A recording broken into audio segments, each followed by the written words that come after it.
Inalala ng mga mahal sa buhay at nakatrabaho ng pumanaw na aktor at direktor na si Ricky Dabao. Sa post ni Dingdong Dantes, inalala niya ang kanyang tito Ricky na di lang daw basta performer, kundi isa ring giver. Ibinigay niya raw ang kanyang katotohanan, paggabay, at ang kanyang di malilimutang signature, Chinito Smile.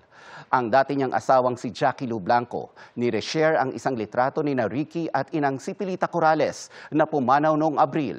Ayon kay Jackie Lou, siguradong kumakanta na sila sa langit. Sa post ng partner ni Dabao na si Mayet Malca, makikita ang larawan ng aktor, hawak ang isang floral arrangement. Sabi ni Mayet, "Life doesn't feel right without you." Nakikidalamhati rin ang ilan pang kapuso celebrities na nakatrabaho niya.